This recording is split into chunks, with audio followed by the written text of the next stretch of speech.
Okay, let's eat this baby.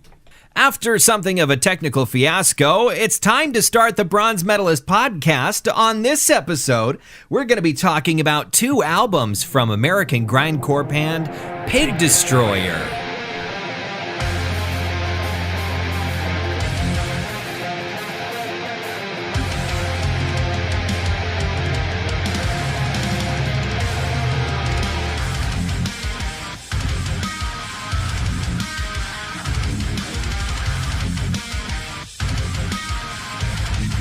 Ding ding ding ding ding ding ding. Ding ding ding ding ding ding ding ding. Ding ding ding ding ding. All right.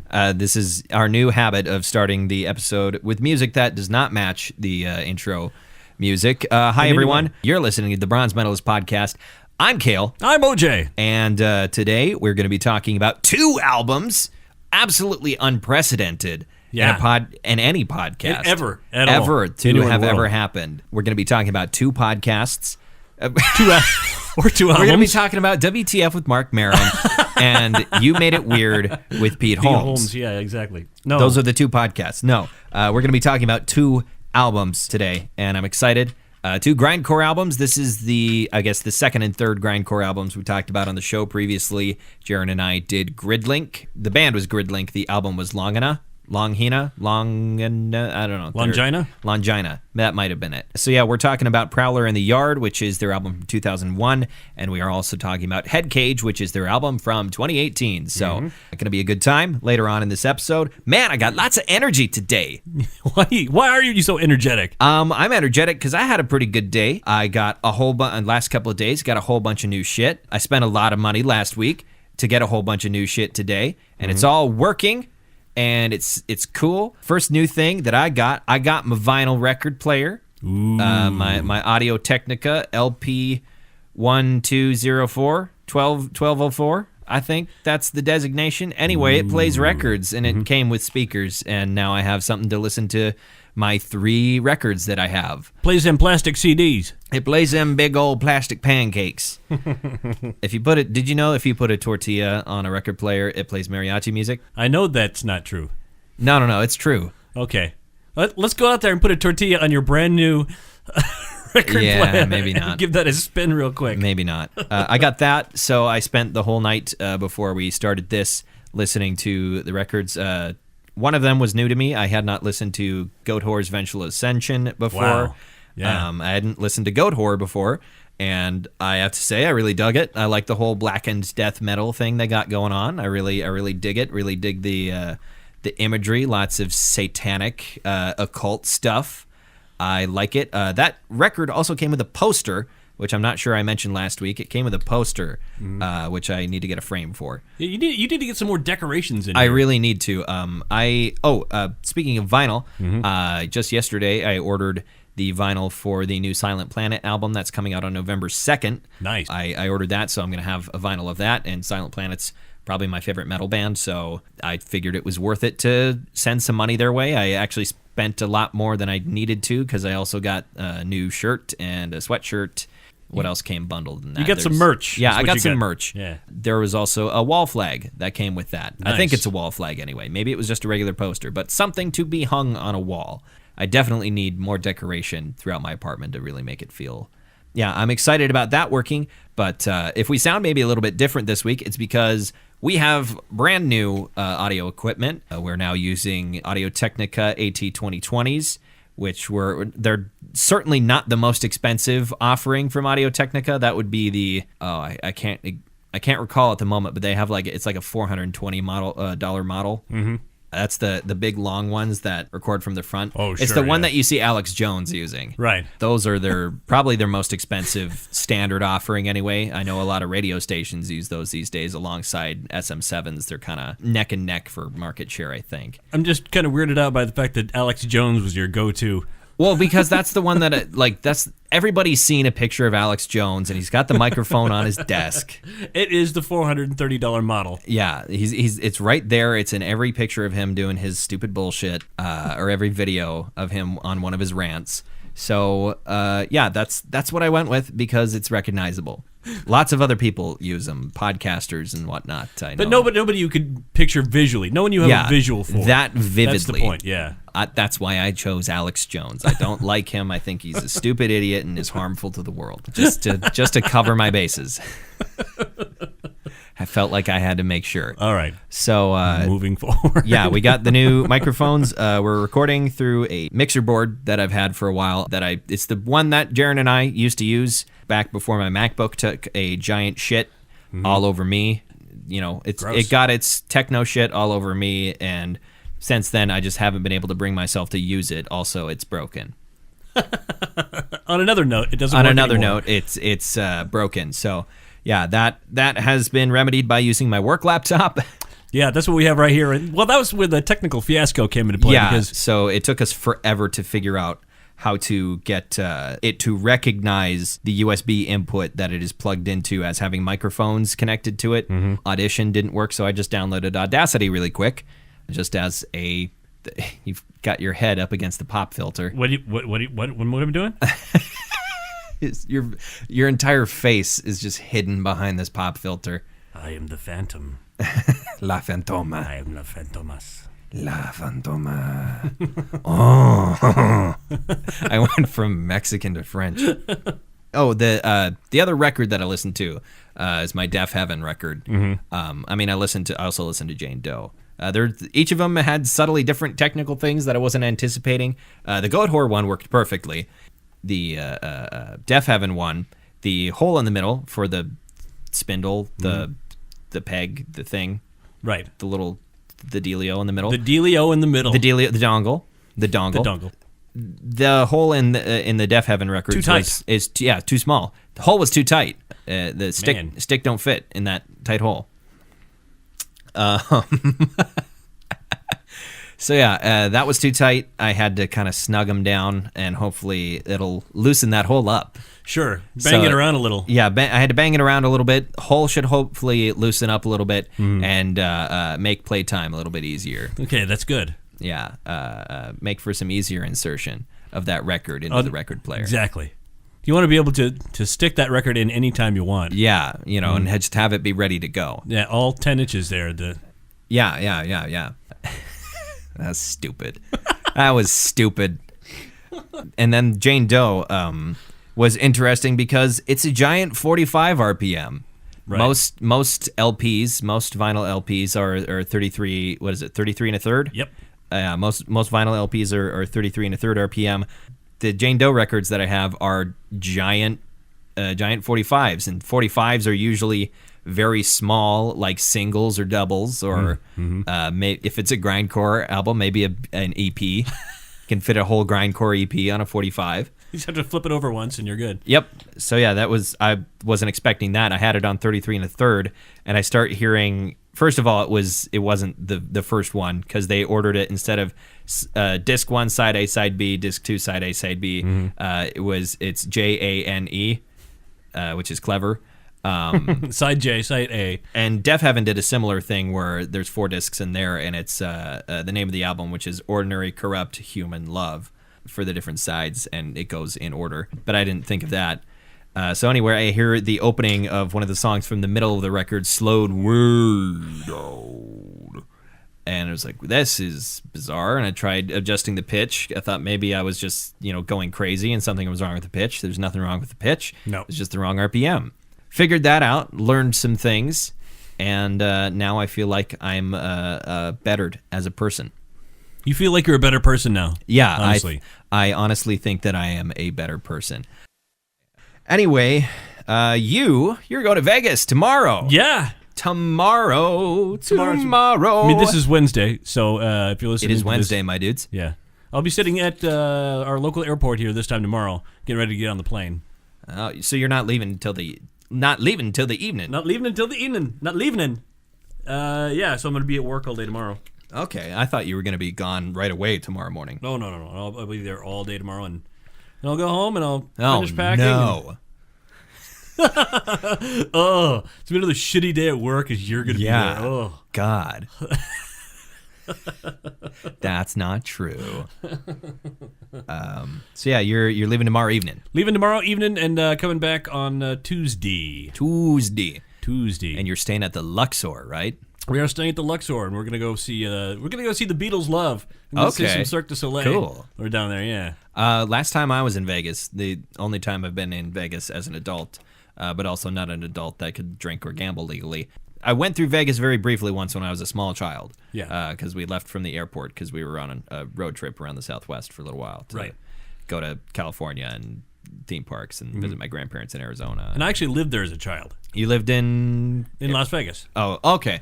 I was gonna say it's like it could be. And I know you've moved 8 billion times. It could be. I mentioned 3 different states. Which one is it? No, both my parents were stationed in Nellis Air Force Base. Okay, so it's like a homecoming for you. Kinda. And yeah, this will be the second time I've been there as an adult. Okay, so yeah, I wonder if the rooms at the Luxor are going to be luxurious. Oh my, we'll find out. Luxury, the lap of luxury. Yeah. Careful not to get. It's Halloween. They better have all kinds of mummies and shit. Right? Yeah, it's a pyramid. Right? It's a pyramid. There better be like tons of fucking mummies. By the way, if you ever open up a Halloween store, one of those seasonal things, mummies and shit would be perfect. Yeah. Come on down to mummies and shit. Get your costumes if you want to be a fucking vampire or whatever. Frankenstein. We got all that shit. We got Star Wars costumes. You nerds love fucking Star Wars. You do whatever. I'm holding a 40 right now. I know. So I feel like that's like put a paper bag on this. That's the commercial. Oh, we have paper bags. You want me to go get a paper bag? No, it's fine. They can't see us. Yeah, but you'll feel better.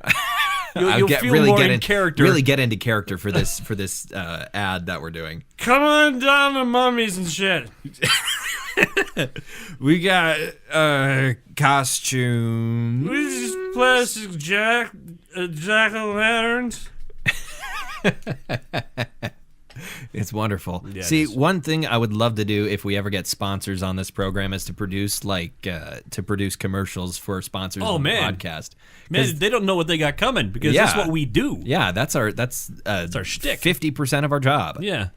So yeah, that'd be awesome if we get sponsors. Hey, if there's any random listener who just wants to be a sponsor, this episode is sponsored by Jeff. Thanks for giving us $15, Jeff. Jeff, you're awesome. Let's talk for 2 minutes about Jeff. Man, things we could say about Jeff. Jeff smells so nice, doesn't he? He has such a pleasant odor. It's like faintly fragrance. Sorry, okay. Fragrance. He has such a pleasant fragrance. Yeah. It's like lilac. I could stare into Jeff's eyes all day. Oh, I could get lost in those blue eyes. It's like the ocean. It's like the ocean. I could get lost in his big blue eyes. They're like big blue pancakes. They're blue all the way through. All the way through to the back of his skull. To the back of his. He's been doing spice lately. Just completely blue eyes. 100%. He's on the spice. He just got back from Arrakis. Yeah, he was on Arrakis. Seeing them sandworms. Getting real fucking high.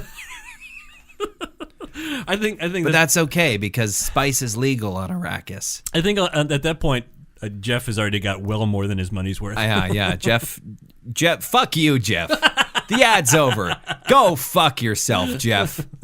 You ran out of. If you want us to keep talking good about you, you need to send us more money, you cheap fuck. You know what's funny is that Connor.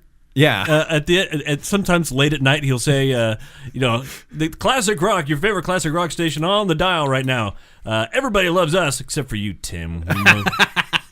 We know all about you. Drink break. This 40, it got kind of slippery in my hand. Yeah. I thought I was going to drop it. Oh no.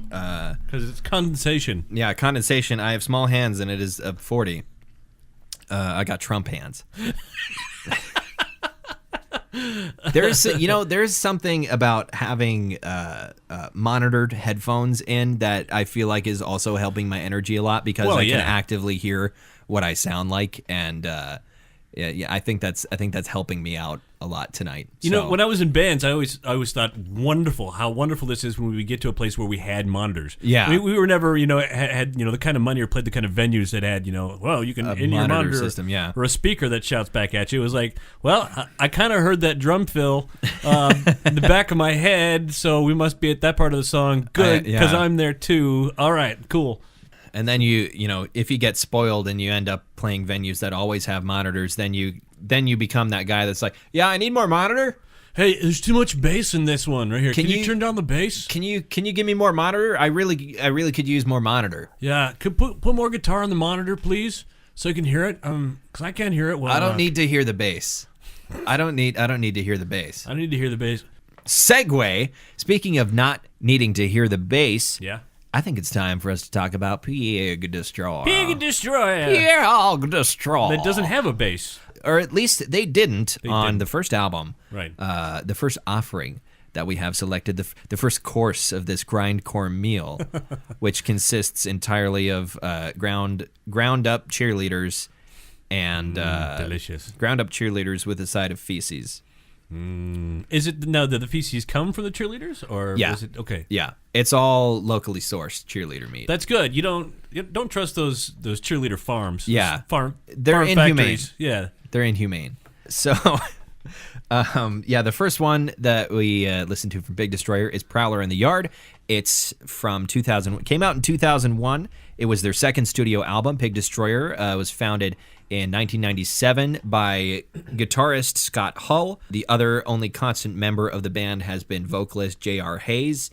Scott Hull has kind of had an illustrious career. He's kind of been an ever-present force in grindcore ever since about 95. Before that, he was in a band that was called Head in the Pickle Jar, which was like a weird... It doesn't have a Wikipedia page because it was very short-lived, I think, but it was like a jazz trio, it was weird. It was a genre I've never heard of before. And then he went from that and started his own grindcore project that is still around today. It's called Agoraphobic Nosebleed. Agoraphobic Nosebleed is kind of an experimental grindcore act. They have done a lot of stuff that's straight up noise. Their most recent release was a sludge metal EP.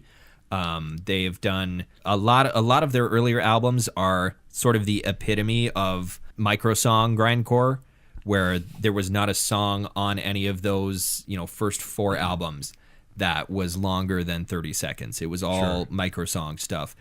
Tons of sampling, and the most notable thing that separates Agoraphobic Nosebleed and kind of puts it in its own little micro genre is they're a drum machine band. Oh, sure. They're a drum machine grindcore band, and they're kind of one of the most, kind of the epitome of a drum machine grindcore band. They've never had a drummer, and they have very, very sparse live performances. They have played, I think, a total of 3 since 1994. Really?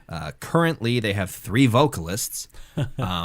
2 of them, names don't come to mind. One of them is Kat Katz, she was formerly the lead singer of a sludge metal band called Salome. And because they're a studio band, having 3 vocalists doesn't really matter. And so Kat Katz makes an appearance on Head Cage, which we'll get to later. After he founded Agoraphobic Nosebleed, I presume that is what got the attention of the legendary Seth Putnam, from a band whose name I'm only going to say once this episode. Seth Putnam from legendary anti-music grindcore band Anal Cunt. Man, that sounds great coming through these headphones. Yeah, that's quality sound when you say the words. I'm not gonna. We've already got the explicit tag. We've already earned it. I think I said the F word too many times. I don't know how many somebody else adds the explicit tag. A couple episodes ago, when I originally said the name of that band, I put the explicit tag on myself. You just on iTunes. Fuck it, I'm just gonna put this on myself. So we've already earned that. He joined AC in '95 and was actually pretty briefly in AC. You can only hear him on one album. Mm-hmm. And Scott was a little too new to the band to really play a lot of live performances with them, and eventually he moved on to other things. Mm-hmm. So really a lot of the live from that era, Seth played the majority of the guitar, and the other guitarist that they had at that point, I think, was like too technical for him or something like that. which I don't know if I've ever heard an AC song that I would describe as technical. It's just kind of abrasive nonsense. It just sounds loud. No matter how loud you have it, it sounds loud. Like I will. It's a pet peeve of mine when people are like, "Oh, metal's just nonsense." It's like, no, it's not. AC is just nonsense. You're down with that. It's like look. Seth Putnam died of a heroin overdose. That's the kind of band that this band was. Their entire discography screams heroin overdose. That's what it is. It's a musical heroin overdose, basically. Actually, it's more like musical crocodile overdose. Like when you die in that point, like the crocodile has ate away your flesh. You're looking at me. Crocodile is basically a Russian cocktail drug that is like, it's like meth and heroin and random chemicals that were lying on the floor. Never heard of crocodile. It's if you look it up, you'll see a bunch of really, really disgusting pictures of people that have been using it, and it starts eating your flesh. It's like the flesh-eating zombie drug, basically. I think is like a nickname that it has. AC, kind of like a crocodile overdose, but music. Sort of. There's a cattle decapitation song called Crocodile Rot, which is... It's an Elton John song, isn't it? Yeah. That's why they call it Crocodile Rot. That hurt. I can't do that anymore. That kind of hurt me a little. He left AC in 95, and then by 97, he had started Pig Destroyer with J.R. Hayes. I believe on the side, I think he still does it. He's actually been like a software engineer for the U.S. government, which is just an interesting side note about Scott Hall. That's part of, I think, why he's such a wonderful programmer for drums for Agoraphobic Nosebleed. Sure. So he started in 97, and Prowler In the Yard, album number 2, I think it's probably the best known album from their earlier years. It's Prowler In the Yard is to Pig Destroyer what Jane Doe is to Converge, I think. And I think it's the one that gets, from that earlier era, that gets the most attention today from people going like classic Pig Destroyer, or like classic, early 2000s grindcore. Like this is what the epitome of grindcore was in that era. You've got early 90s grindcore up through the or like late 80s grindcore up through, and sort of evolving toward the point where it sounds kind of like just death metal, and then it moves past and starts becoming crazier and crazier and crazier. Grindcore is becoming its own thing again. This was sort of the epitome of that.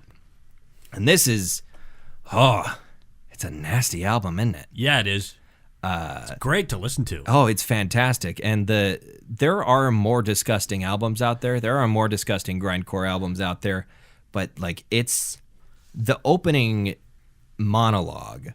The opening monologue, brain killing. A text-to-speech software reading what I think is supposed to be a screenplay. The song is called Jennifer, and it's this text-to-speech program talking about how there are these two girls. One of them is named Jennifer. I think they're supposed to be cheerleaders. She wrestles her friend to the ground in front of a bunch of people and starts licking her eyeballs. Right. And this was pornography. Yeah. Weird shit starts happening to their arms, and the other girl's eyeballs wither up and disintegrate in her skull. And there's like one dude there that's aroused. And someone was, a woman in the crowd goes, "This is pornography. This is obscene." And in, the flat monotone, he goes, "No, no, no. This is beautiful. This is art." And then, it's, great opening to it. It is, it gets you right into the mood for the rest of the album, which is just weird and so nasty. It's well produced but lo-fi. Right. Yeah, and it's very tight. The whole album is very tight. It's very tight. It's very well mixed. Yeah. One of my normal indicators for how well an album is mixed is how well I can make out the bass, but that doesn't matter with this one because at this point, Pig Destroyer did not have a bassist. Right. Scott Hall has been known throughout his guitar playing career for preferring 8 strings. So similar to Meshuggah, he used an 8 strings expanded range to basically make up for the lack of a bassist. To add that bassy sound in there. Yeah, they would not have a bassist until 2013 when the brother of their drummer joined. I think it was the drummer. Yeah, the brother of their drummer joined the band. Bassist. They also have a sampler now. They have a sample guy who performs on stage with them. That was just the dad-looking guy that we were looking at pictures earlier today. And there's a guy in all of them he looks like he's just, We're having a good time. Hey guys, what's up? Oh, we're taking a picture. Okay. We're going to play music. He looks like a dad, and that's Blake Harrison doing sample work. He was not on this album, even though there's a fair amount of sampling on it. Mm-hmm. I think they probably just used tracks or something, or backing tracks during live shows or something like that to get the samples in. But now they have a guy that brings them in real time, right? Which not a lot of bands do, just because then you have to pay a sampler when you could, just have a backing track and not have to worry about it. Yeah, just somebody hit play. Yeah. You holding the broom over there. Come here. You see this MacBook? Hit play. So I assume you liked it. I loved this album. This was great. It's definitely. I think this is like one of my first grindcore albums, and what a first album! Like this was one of the first ones where I was like, I'm interested in listening to grindcore, because at that point I had listened to a little bit of like death grind. Right. And that sort of thing, like your Cattle Decap and Aborted and Misery Index, Man Must Die, where they're all like death metal bands that just play a little bit faster and a little bit the blast beats and the they're a little bit faster and it's a little bit more controlled chaos. So yeah, I had listened to that and I was like, okay, I want to listen to some more grindcore, and I think I had listened to a little bit of Agoraphobic Nosebleed because back in the day they did a split EP with Converge. Mm-hmm. And I had been listening to a lot of Converge, and I was like, "What's this Agoraphobic Nosebleed? Oh, this is interesting." Then I learned, oh, hey, the guy from Agoraphobic Nosebleed does another band, and it's more of a they play somewhat more long format songs. So I was interested in listening to that, and I was like, this is art. This is beautiful. Callback. This is beautiful. This is art. So there's two different versions. There's the original version, and then there is the remix. The remix actually separated some things up. I've noticed that it almost sounds like one long track. The whole album. The remix, or at least it separated in different tracks because the re-release, they separated the very last. Let's see, the last song, which would be Junkyard God. Mm-hmm. They separated Junkyard God from Piss Angel or something like that, where it was the epilogue. Basically, they bring back the text-to-speech software in the epilogue, and that was originally included at the end of Junkyard God and or Piss Angel. They separated that and made it its own track, so if you had it in a playlist or something like that, you wouldn't have to listen to the conclusion of an album, so it'd be a little bit more cohesive to shuffled play. Sure. Which is, I can appreciate that. And the conclusion, I'm trying to remember the specifics of the conclusion, the epilogue speech. I can't remember the epilogue speech because by the time I got to the end of the album, I'd had like 6 beers. and your brain was completely melted. Fried and oh, God. I don't know how vulgar I want to get. I just remembered what happens in the epilogue speech. The girl with no eyes gets up, and Jennifer, this is, okay, I can't post a time code because this isn't video, but skip ahead maybe like 60 seconds or 30 seconds or if something like that. If you have children in the room or something? Or if you just don't want to hear, because it's gross. Warning over, 3, 2, 1. So Jennifer spreads her legs wide open, and the other girl climbs inside of her. Yeah, that's a thing that happens, and people continue to look. As people look on as she climbs in out, just sort of do the genie blink, and then she goes in, or what is she something? It's like her, first it was hand, and then arm, and then torso, and then she slowly disappears inside of Jennifer. Vaginally. Yeah, thank you. In case you weren't aware, she didn't like. Look, if you're listening and you're like, oh God, why would they talk about that? I warned you. You have no right to complain. I warned you. It's on the album. It's supposed to be shocking, and it works. And it's masterful, and I appreciate it. So yeah, that's kind of all that we can really say about Prowler in the Yard, because it is as many grindcore albums are, it's hard to get into specifics because everything kind of melds in. A grindcore album is kind of more about the experience of listening to it rather than the specifics of any part. Right. You know, you can get done with it and go, that was awesome, but I don't remember anything specific about it, and that's fine. I don't begrudge you.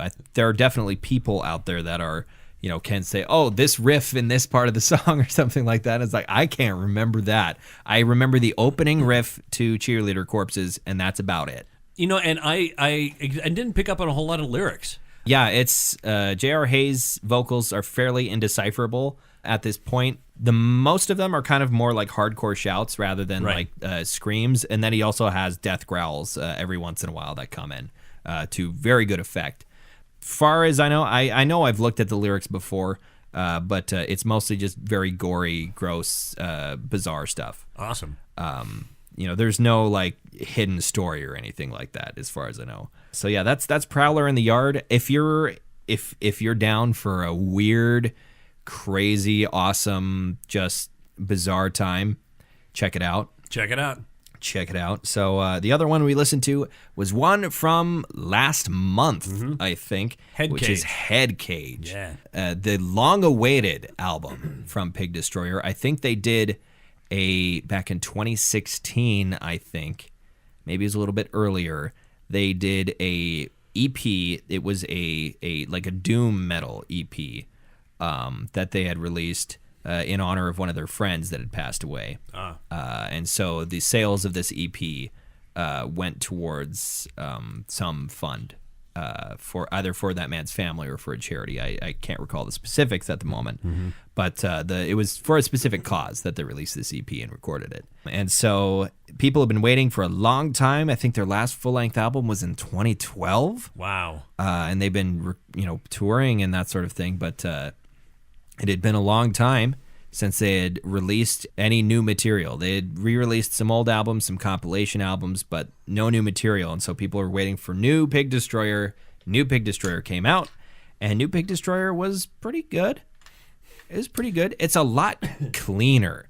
It's a lot cleaner. It's a lot more mature. Yeah, especially compared to Prowler in the Yard. Right. I think Phantom Limb from 2006 is a good balance between the two, because Phantom Limb is a pretty clean album, but it still contains a lot of the same sort of structure of Prowler in the Yard, where it's, like intro samples. I mean, every one of their albums has intro samples and that sort of thing. Right. So I think Phantom Limb is a very good middle ground between Head Cage and Prowler in the Yard. Objectively, it might be my favorite. There are things that I like more about Prowler, but I think Phantom Limb has a lot more that I can appreciate just because it's a little bit more sonically competent as far as production goes. It sounds a little bit cleaner. Right. Everything's a little bit more decipherable, and it doesn't give up the edge. But Head Cage, I like it. How do you feel about it? I liked it. I mean, obviously, it's not Prowler in the Yard. Yeah. It seemed. It seemed a lot. This is a weird thing to say. It seemed a lot more calm. Something about it was calmer. Was more considered. Yeah. The riffs. I think mature is the word. The riffs are a little less wild. Mm-hmm. They're a bit more controlled. There's some more, I guess, slams, gents, chugs, maybe. Yeah, there's chugging in there. A little bit more of that. And Pig Destroyer has never been a band that really shies away from that. They've used that sort of thing in albums previously. And certainly I think it makes sense if Scott's playing an 8-string to make more use of that heavier range. I'd like to know what his tuning is on that. I mean, low. Yeah. It's low. But yeah, I think it makes sense to make use of the lower extended range and that sort of thing, and add some heavier rhythm to it.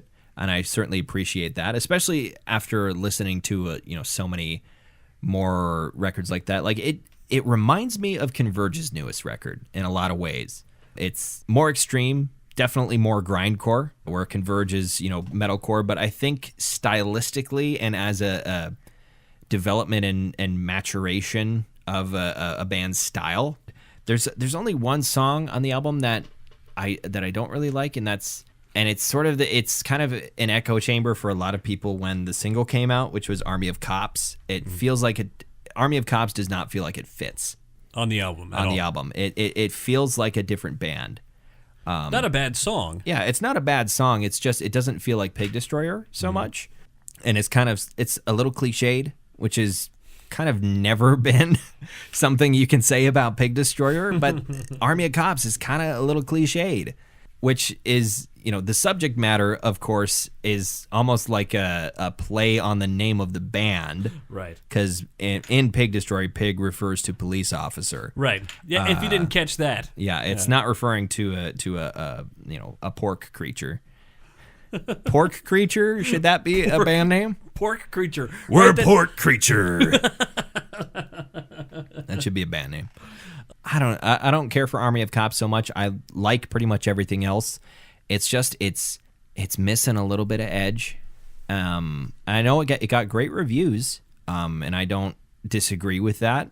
Mm-hmm. It's just I feel like going back and forth as someone where like my experience with Pig Destroyer has been just in the last year and a half, and I can listen to all this stuff at once. It's a little bit more jarring to me maybe than to someone that has listened to Pig Destroyer for years. And they've had a gradual transition towards this style. And for me, it's like, oh, this is way cleaner, and like I was hoping to get some more really dirty stuff. I think it's fine. Mm-hmm. I think it's a fine album. I think it's good. I think it's a good Pig Destroyer album. It's not Prowler in the Yard. Well, no. And that's its main problem. There are bands that scratch the itch of dirtier grindcore band. The most...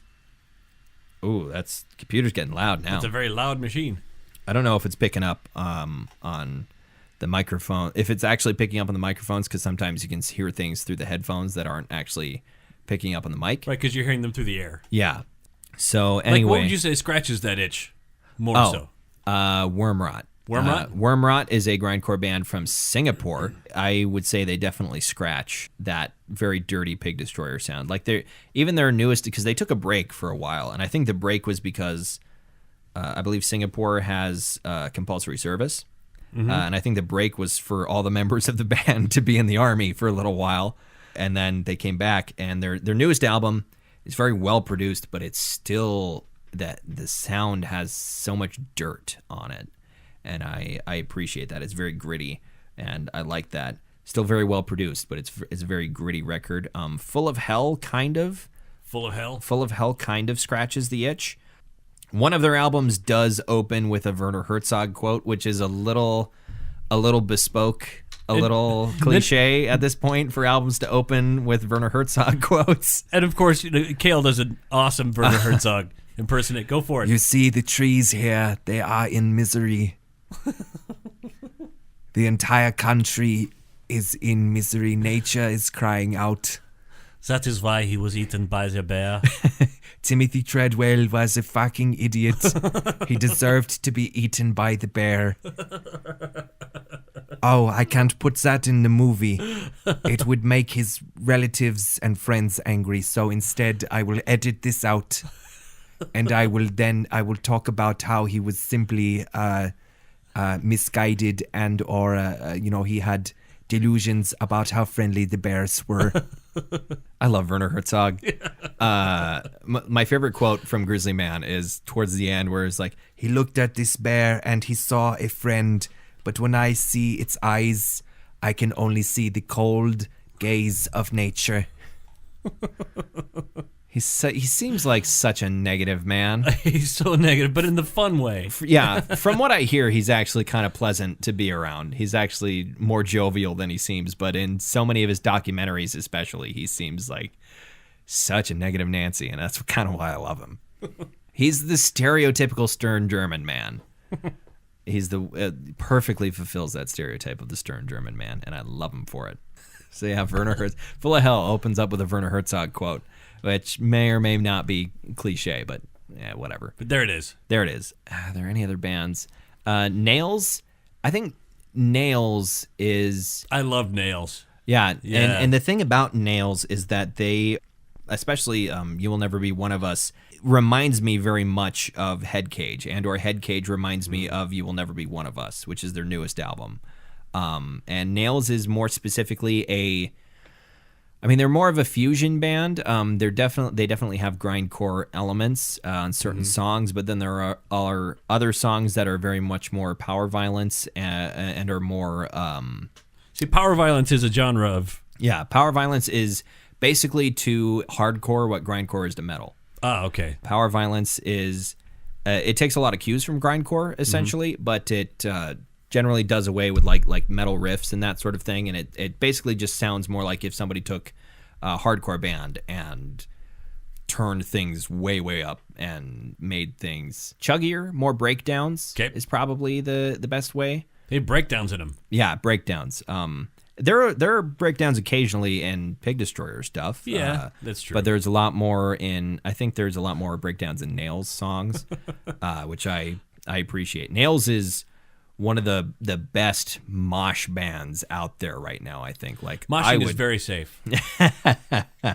We were talking about ironic deaths earlier today, and that would be mine because I've said to so many people in my life, moshing is pretty safe. Yeah, you might get a black eye every once in a while, but if you fall over, people pick you up and just keep your arms up, you'll be okay. I would die in a mosh pit because that's the way that the universe works. I've actually walked out of a venue with a bloody mouth because of the mosh pit. It happens, but typically people don't die. At least if you're at a local show. Like there was when Randy Blythe got put in jail in the Czech Republic because a kid died at their show during the Wall of Death, which kind of lived up to its name.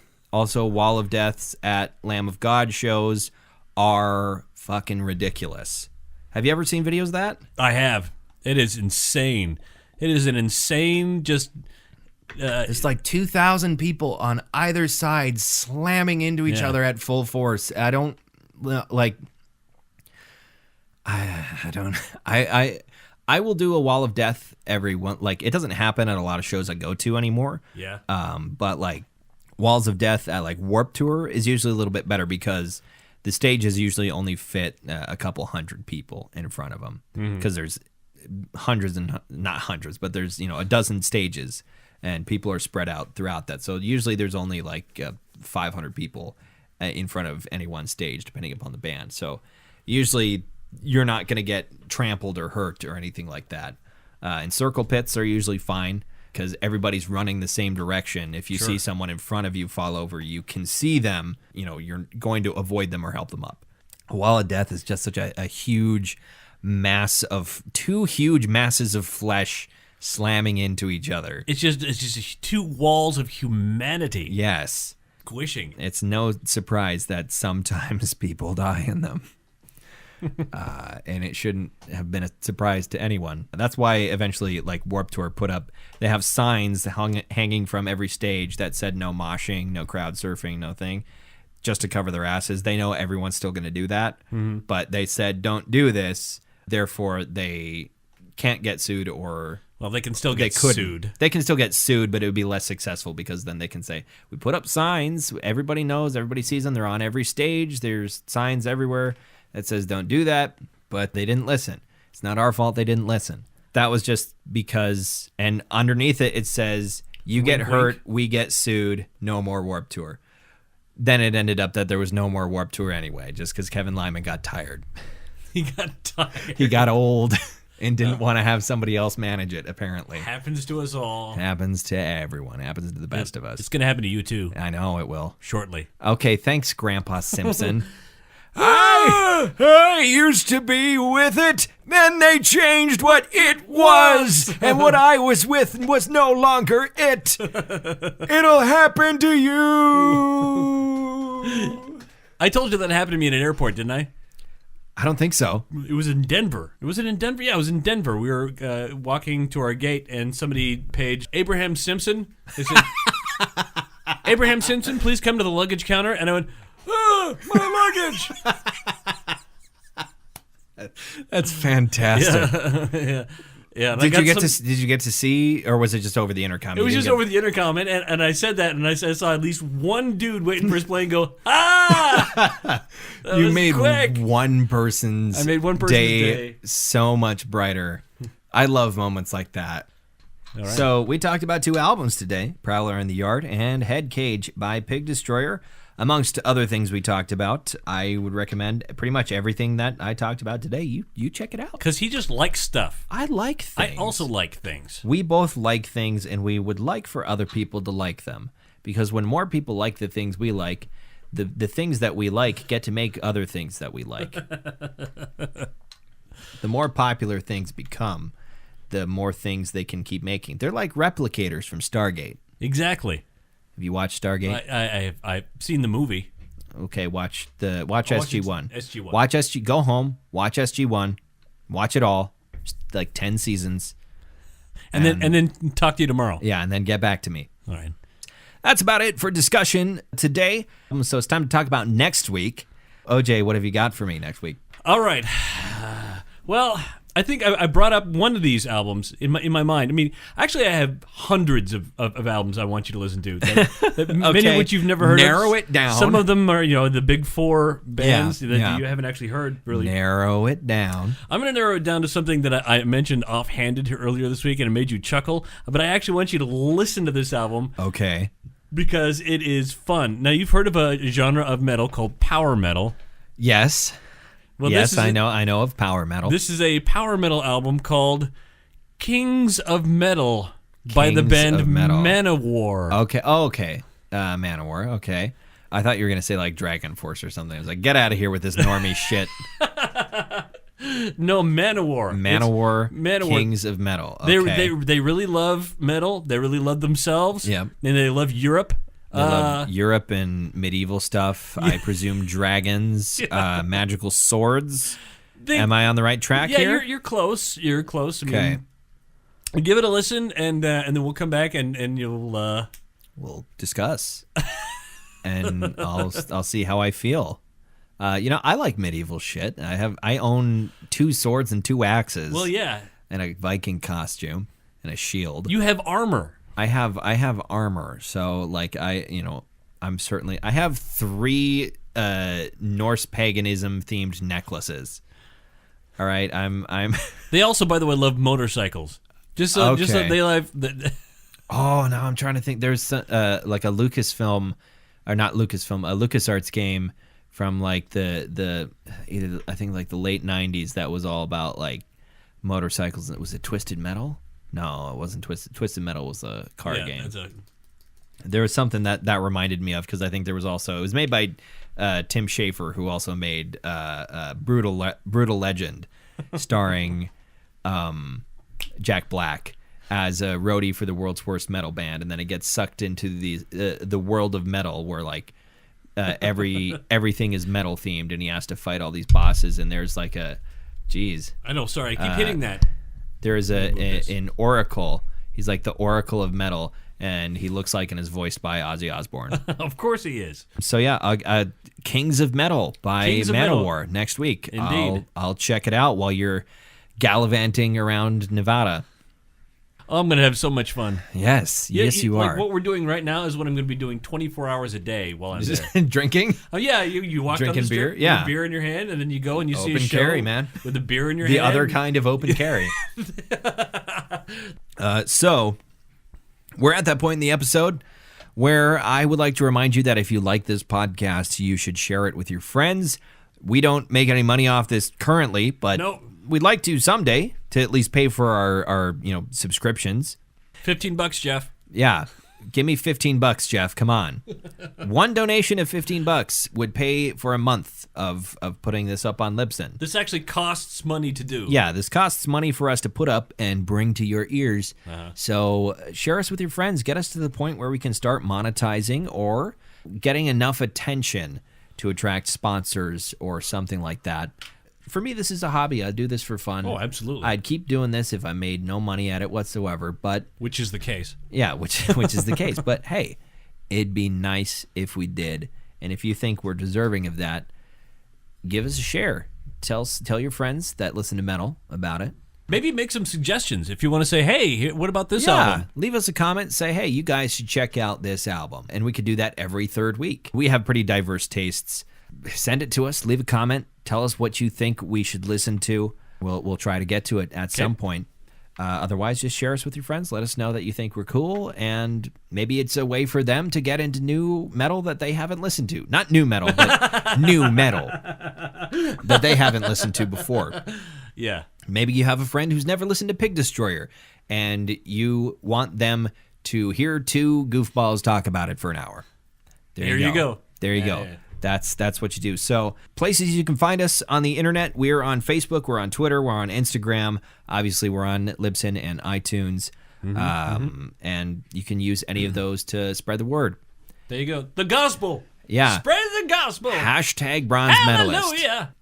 Okay, it's about time we wrap this shit up. You have made it to the end of another episode of the Bronze Metalist podcast. I'm Kayle. I'm OJ. Congratulations.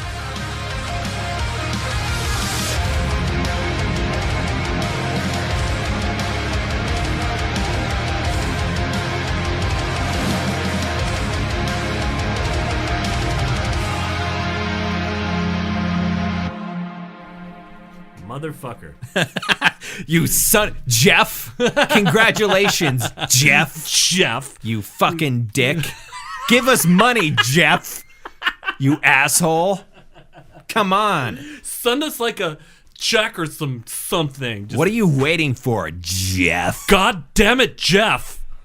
Jeff.